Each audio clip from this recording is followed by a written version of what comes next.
No water, no beer. No water, no beer. No beer, no happiness.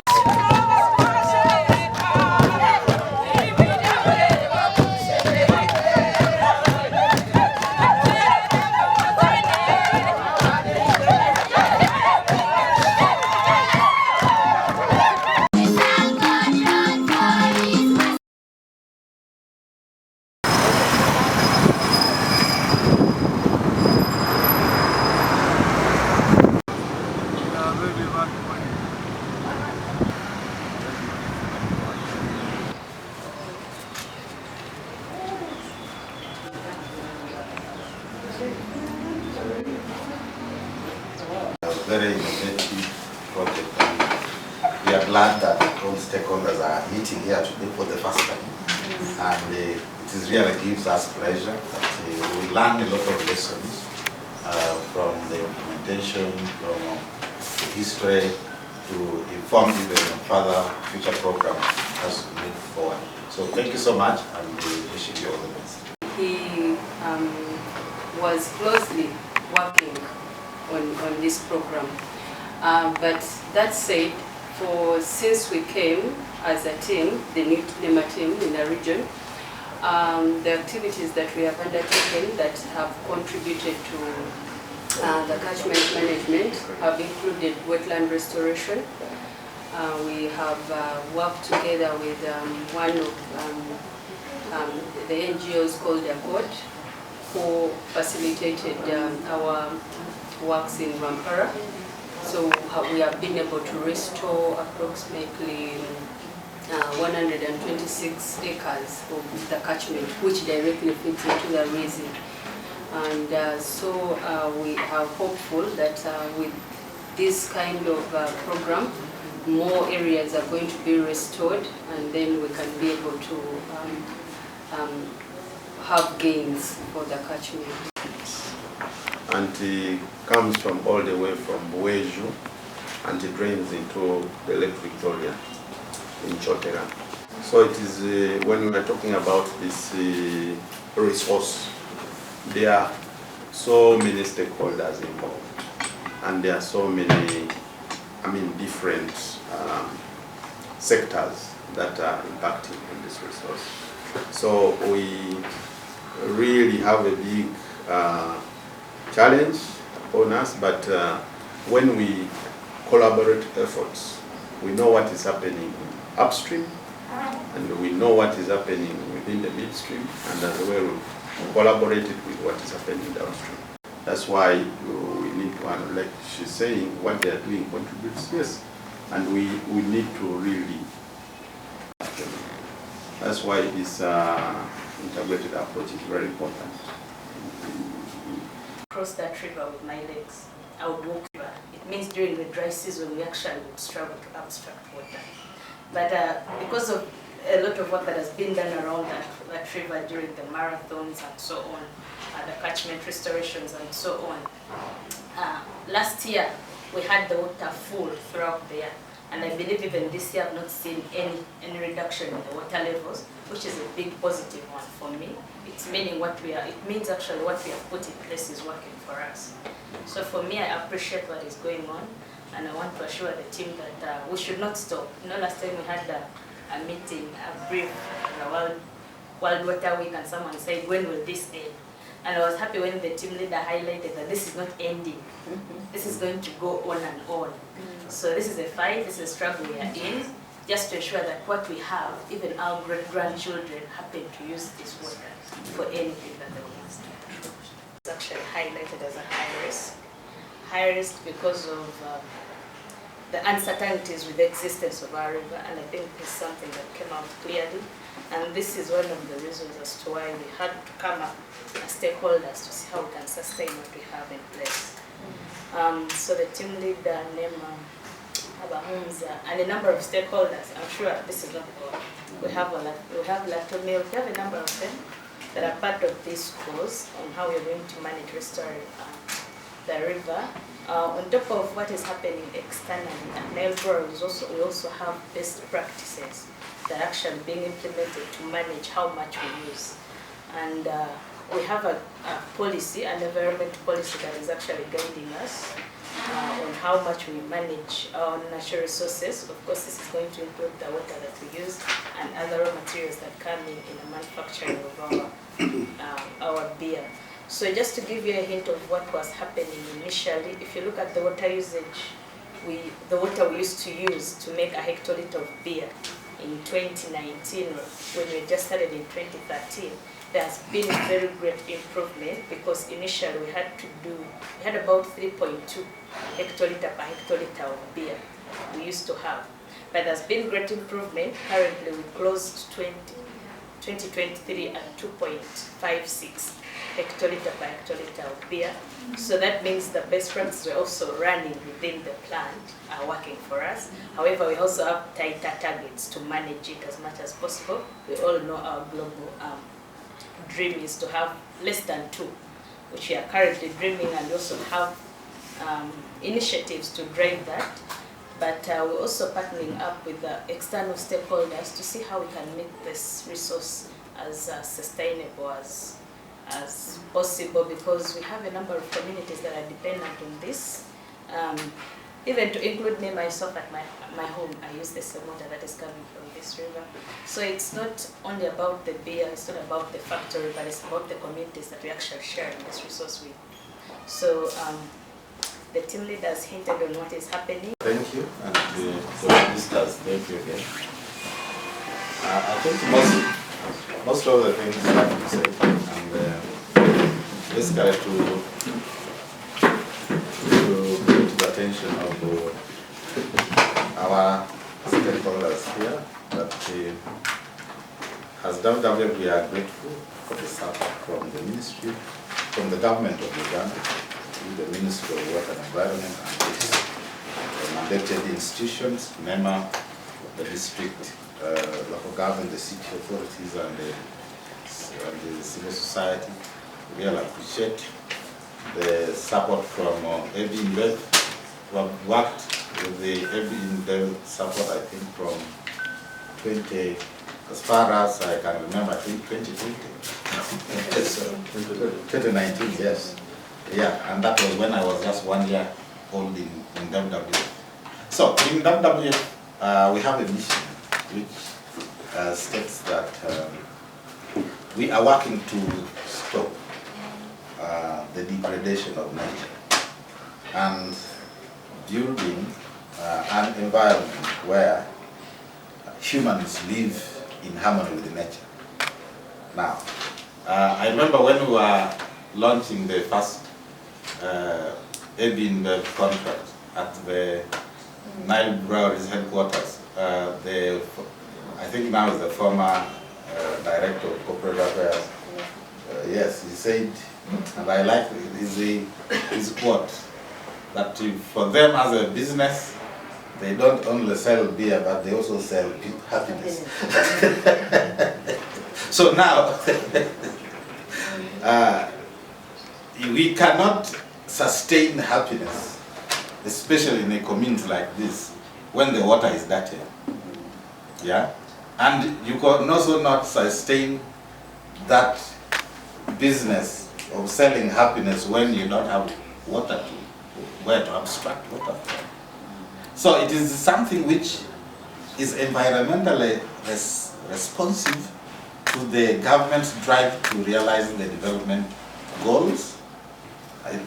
For example, life on water and biodiversity and the rest, but also sustaining the business of a private actor like inBev and the Nile Breweries. But the communities are also benefiting from fresh water. So most of these achievements are really commendable, and actually there are a lot of them which if time would allow, we would really hear a lot of them. But also to reiterate the fact that, considering what the team leader said, that the catchment is big. So, much as what we have done is little and is already realizing results, it is a clear indication that similar efforts are needed in other parts of the catchment. And also even in other catchments as well, because the zone has several catchments. Yes. Yes, and these ecosystems are interconnected. So it would not be a good plan to achieve success in one and yet there is a problem arising from another one. So we will begin importing challenges from elsewhere. So I think as stakeholders, as we move around, as we interact with the community, with the ecosystem, we really have to explore how can we begin to work differently, how can we begin to work innovatively, so that we achieve impact at scale with minimum investments. So I think I would not like to take much. Exciting because it really does talk to collaboration and partnership, and we as a business, we're very proud of what's happened here already. We see the partnership showing in the different levels of government that's involved in mandated institutions. But also our WWF partnership is one that we really do pride ourselves on. It crosses multiple countries. It started 12 years ago with WWF in South Africa and then moved across East Africa. And we have 4 additional countries that we've added onto our partnership. So obviously Uganda, we're working in Dar es Salaam of 3 rivers, which is Mzimbazi, Kazinga, and Rubu. We're working on at the Lower Kafue Flats in Zambia, and Inkomazi, Umbuluzi, and Mozambique. So it's a big span, and we know that the work is a lot. We've all said that, but I think we're also very proud of the fact that we're able to understand our water footprint, which is what Doreen mentioned. We hold ourselves accountable as water users. We track our water use and our impact, and we hold ourselves accountable to very ambitious targets. So I think it's great that Mbarara has got to 2.56. We need to get to 2.0. So that means as a business, we need to continue optimizing how we engage with this resource. In addition, we know our responsibility is also beyond the brewery gates. And that's where we've set these ambitious targets to make an impact that is measurable. And I think we have lots of engagements with WWF as well and what that means. But because we cannot be everywhere, we need to be focused, and I think you've done a lot of work on the mapping and on where the restoration effort takes place. But we're speaking about partnership and collaboration. It's so wonderful to see the integrated response that's come out of this particular program. How awareness is really not lagging, that we're putting it front and center, because as much as we are a business and we understand to have a sustainable business, we need to secure water, our water resources, but we're also community members. And so we recognize that the responsibility and ownership is shared, and we're all water users. So it's wonderful to see this. I think I'm really excited to have that engagement. We will continue to engage and to partner and to work on what we're doing here and to elevate the work that we're doing. It cannot stop, because the work, there's a lot to be done. And we do what we call internally, we say we work towards a future with more cheers, and that's shared prosperity. It's not just for us, it's for everyone around us in the communities in which we live and work. So very excited and very, very proud. I have to say that. We're very proud of the collaboration and the ownership that's come out of our Nile Breweries team to own what they're doing here, to be responsible in their engagement, and to open up the conversation that says we cannot do this alone. So we do look to our partners, and we really appreciate those partners here today and who are not represented in this meeting. So thank you. Water and environment sources for social economic transformation of this country. So we really work together with our partners and key stakeholders, especially in this region, to ensure that these resources are sustainably utilized. But also not only that, we also work together in an integrated way to ensure that we are really managing these resources together with our partners and the real users. And so we have enjoyed a very cordial partnership with Nile Breweries, together with WWF as the implementing partner with this project. We have done a number of interventions within the communities, but also key is the fact that we have tried to understand the fact that the communities who depend on these resources need alternative livelihoods. So that has been a key factor in our interventions with these communities. So we are continuing to engage. We know that the task is still big, but where we are intervening is just like a pilot, given the scope of the catchment we are talking about. But we really appreciate that from these projects we pick key learning lessons that we can also scale up in other areas that really need these kind of interventions. We encourage these relations because we know, as the Minister of Water and Environment, together with our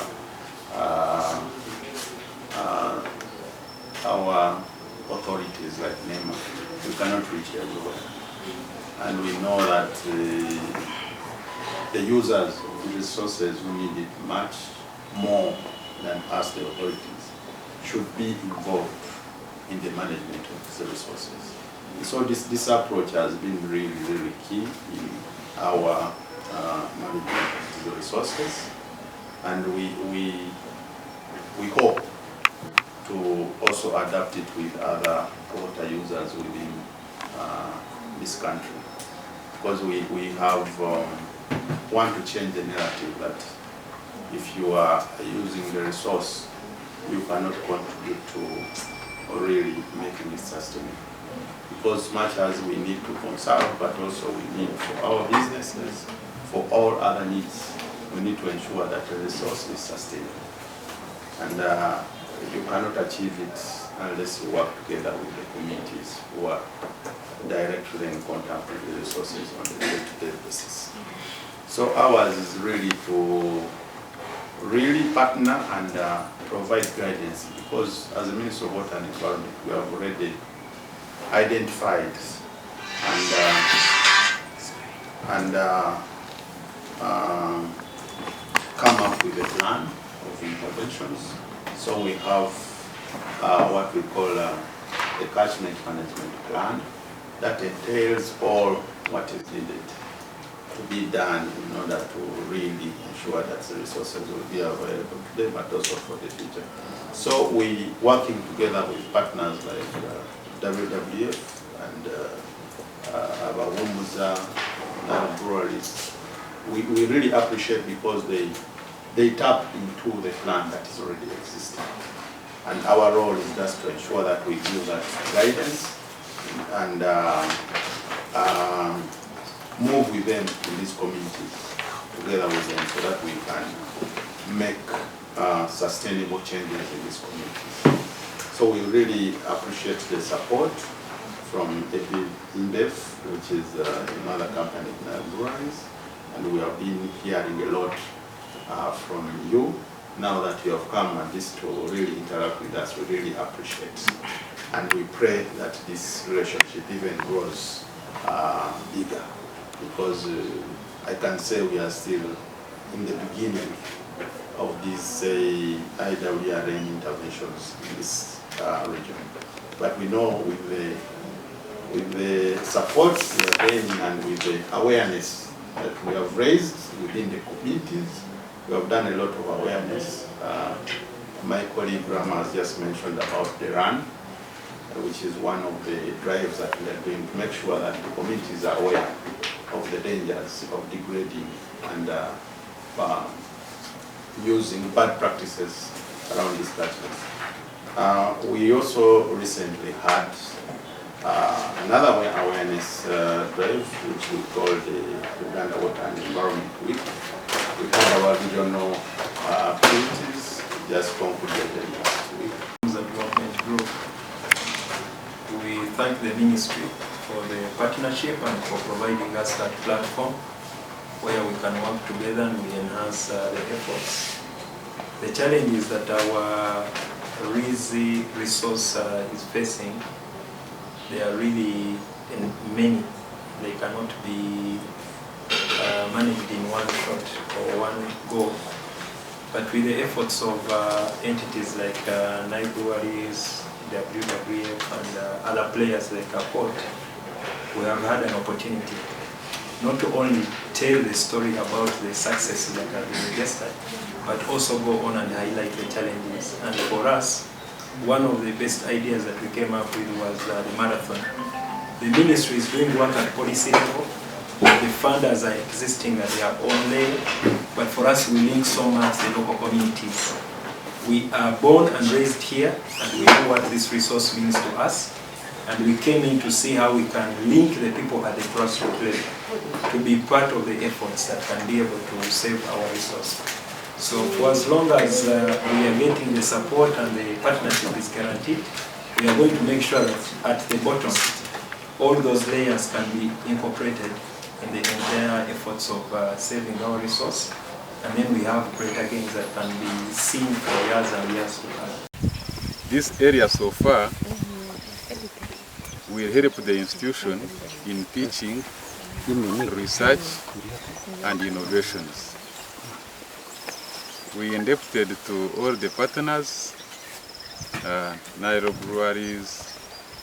There are many environmental and eco-friendly partners around Mbarara, and we are privileged to have them. Ministry of Water and Environment, we started the demarcation of Rwizi in 2017, and we piloted the Mbarara city.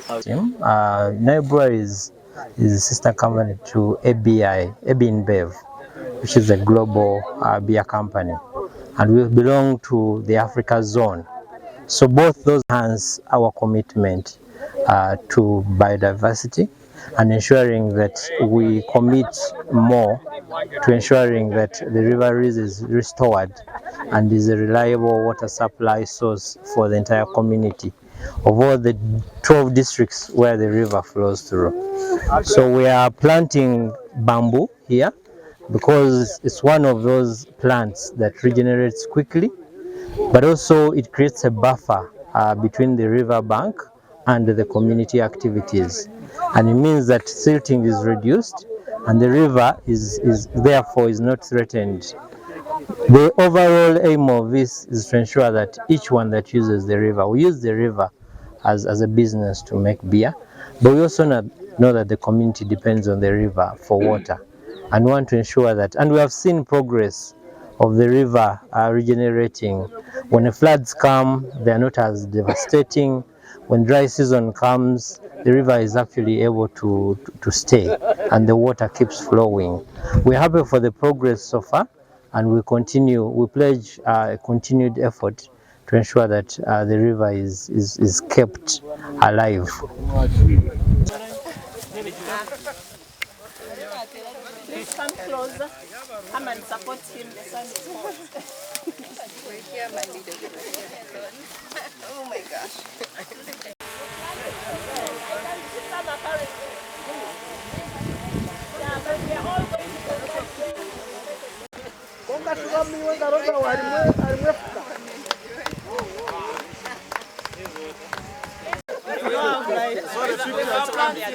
No water, no beer. No water, no beer. No beer, no happiness.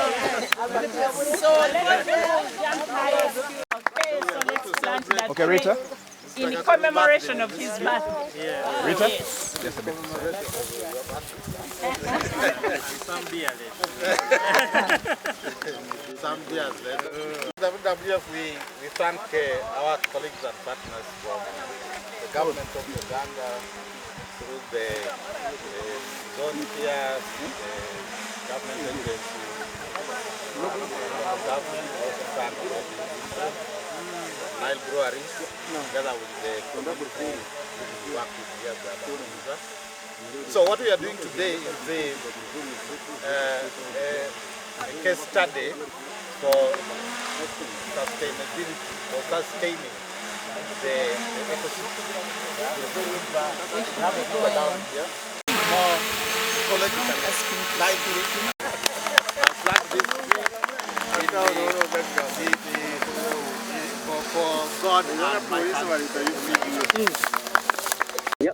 My name is Simon Weridwong. I work as the head of conservation program in WWF Uganda.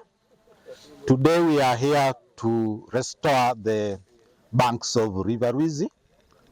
This is stretch of land which is the neighboring Mbarara University, and we are doing this in partnership with the university, the Ministry of Water and Environment, represented by the zone here, stakeholders like the city and our colleagues, the funders of this program, inBev, represented by Nile Breweries here in Uganda.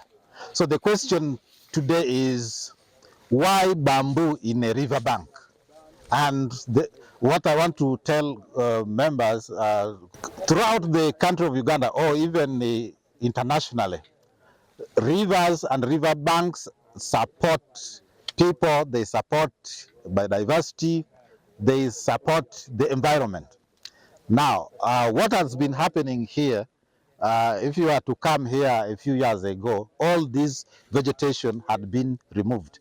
And now that makes the river vulnerable because a lot of soil erosion and siltation is happening, impacting on the quality of the water and also the quantity for the needs of the people and the livestock and the like.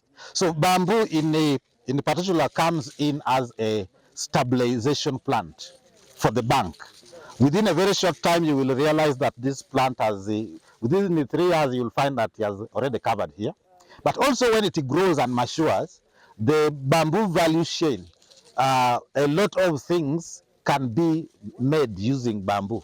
So what will happen, the university will partner with the different communities around. They harvest some of them, they change it into other products which will be economically important for the university and even the community.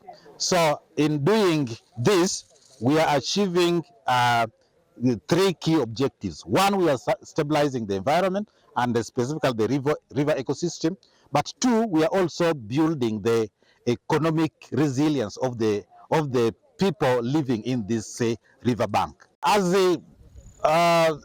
in regards to what trees should people plant, now as WWF we have a mission which says that we are stopping or reducing the degradation of the Earth's environment and building an environment where humans live in harmony with nature. Now, every tree is important and they have specific uses that they are attributed to. So for you, you might be interested in Grevillea, for example, because it will give you timber. But somebody who is looking at the pharmaceuticals or producing medicine will be interested on Prunus africana, for example, yeah, which is known to treat to have treatment impacts on cancer, for example. So it depends on the objective of the individual. Because if you want to do to improve the economics of the community, then we look for trees that are fast growing and maybe they can bring you valuable products like timber, and those are the eucalyptus, and those are the muvules, and those are the mahoganies. But when you just want to stabilize a river, you need a tree that grows, that covers the area very fast, like bamboo, for example. So in WWF, we have done a number of these in the River Nyawamba. So some of you have been there. In the River Enyau in West Nile, in the River Woja in the eastern part of the country, and right now we are doing the same here in River Rwizi. Yeah.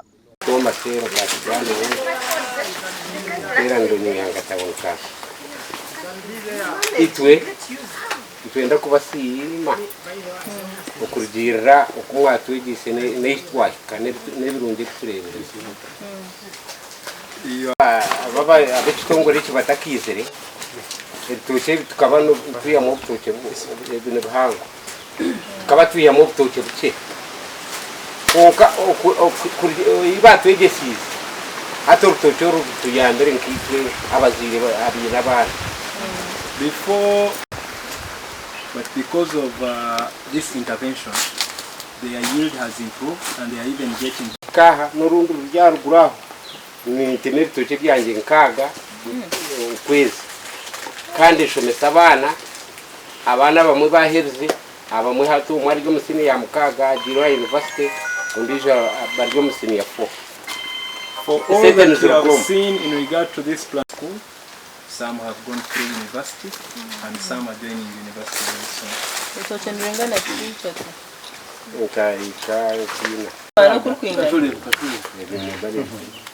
About 12.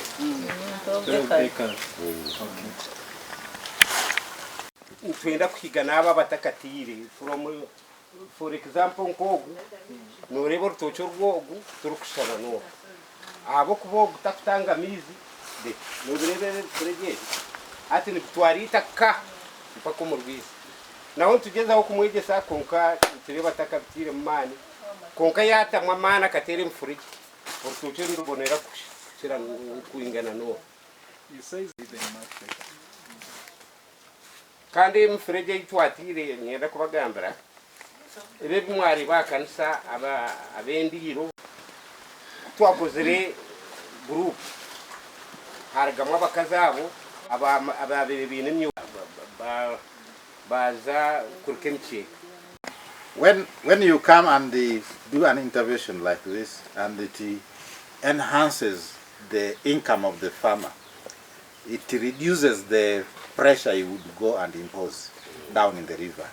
Then secondly, the water which will finally, when it rains, which will finally end in the river, will be much cleaner, with the little soil being carried away downstream. And you find that at the end, the quality of the river also improves. So when we do this, it has a chain of benefits. Right from improving the soil productivity to the income of the farmers, as they also improve their socio-economic aspect. Like you see, they are now taking their children to universities. When they get to universities, the chances of getting better jobs increases. Then those young people will also come back and support their parents, and the economic improvement continues. So the target for the project this time is to use this as pilots and case studies. And in the next phase, we are going to mobilize the neighbors, because now they have seen the benefits here. It will even become much easier to convince them that this is a good practice. And that is the reason why we are so grateful of this current phase of the project, because it is going to help us build on the achievements that has been realized in the previous phases. So we are so grateful to inBev and the consortium companies and all the partners who are in this program. Thank you so much. Today we are here in Rutoma in the Kashigani Parish, Rwampara district, where we are in partnership with the Ministry of Water and Environment and the support from inBev. We are rolling out sustainable land management practices amongst farming communities in this village. Now, sustainable land management is an integrated approach of using local means to trap soil and nutrients in the garden, which would have otherwise been washed away by running water down to the river valleys. How they do it is by constructing what we call contour trenches across the different parts of the garden, and as the water is flowing after rain, they are trapped in these ditches, these trenches, making the garden more humid enough, having more water for the plants, and in return, it makes the garden more productive for the farmer, and the farmer gets more harvest and the money in a situation where he would have gotten less if he had not put these contour trenches in place. How this benefits a river system like Rwizi, where we are working, is it reduces, first of all, the amount of runoff water and the sediments that it carries along with it after rains, meaning that we are having much more cleaner water at the river, but also bigger quantities. In the places where we have implemented this, right now we have around 30 homesteads and farmers who have adopted this. And in the next program, we are urging other community members to come and learn from these successful case studies and pilots, so that they also implement the same in their gardens and farms. The benefit of having a larger community adopting these practices is that we begin to realize what we call benefits at scale. From what would have been realized by only one farmer, if we have 10, 100 joining together, you will find that we will have a better impact of the health of the rivers, but also economic improvement of the community. And this makes the community resilient and also the river ecosystem resilient.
Reverend Christopher Masco umwahuri w'umwanya ogu kandi ntwenda kusima ba WWF abwo kuba original abantu bakana bahinga mu kisharra bija babihamu kandi batereza alternative yente twabone cyo gukora twazirisa nizitereza amate zitereza amasha zitoretire ntunguka nk'abebembezi b'umwanya ogu kandi ntubasiima tutiine bugarukiro ahabw'okuba kitungwire ntasiya yitu batuheereza embuzi kandi kyayongyera kuprotectinga environment ahabw'okuba ekisharara kikagaruka kyamera n'enjura yayeyongyera nahabw'ekyo WWF ntugisiima munonga tutiine bugarukiro ahabw'okutwegyesa kandi nahabw'okutunguura entunguuka y'abataka y'abakristaayo kandi niitwe twenka tukabona ekyokunywa ahabw'okuba nitwihamu amate g'okunywa kandi tugaruka tuguzaho.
Spraying flowers in the compound, washing our hands after visiting latrines, the use of water in scrubbing.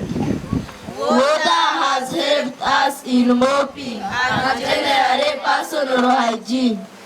Water, water, water. Tanks have helped conserve the environment by reserving water to control soil erosion and also reduce the flooding of rivers. Thanks to the Worldwide Fund, how useful water is in our community. I am greatly honored to welcome our dear visitors at Roadside Primary School.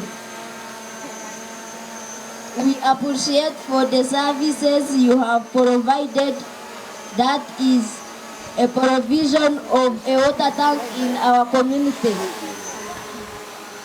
Had it not been your favor, we would have been walking long distances in search of water for domestic use.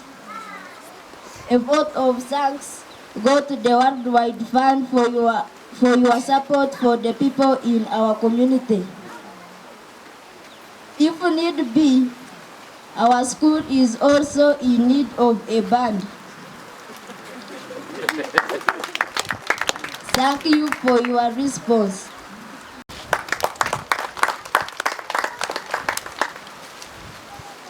In fact, I welcome you. I'm having a staff of 10 teachers. Chama LC1 at the same time, director of this school, I welcome you. Intention whereby we usually smear our classes, but now we are using this water to ease our work. And in terms of personal hygiene, we use this water to clean the containers of these puppies. After eating, then they wash their hands plus feet. Otherwise, we thank you for having offered this water tank or water source to this environment. Tukora entoche zitu tukata mchika entoche zikabonero mtakebuge munongo mwebale kutoreza efuka ejuru nana Some are now rearing goats, some are rearing, getting milk from cows, and some are generating income from beekeeping or apiary for those who understand that. Some are now getting water from the water tanks that were installed, and a number of farmers have indicated that their crop production has increased over 3 times in terms of what they harvest and the income they get from their banana plantations by simply installing what we call soil conservation structures in their gardens. We met a school that indicated that their hygiene has improved because of mere installation of a water tank in the school.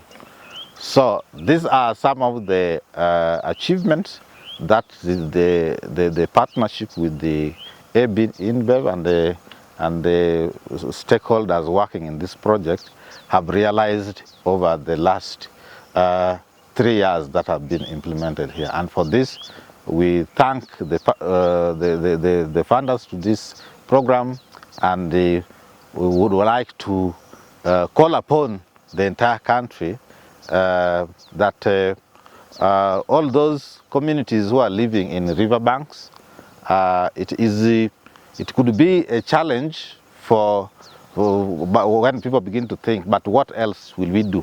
But this is to pass to them a message that there are a number of opportunities and options where people can use these ecosystems sustainably in ways that does not damage the river, but and ways also that brings benefits to them.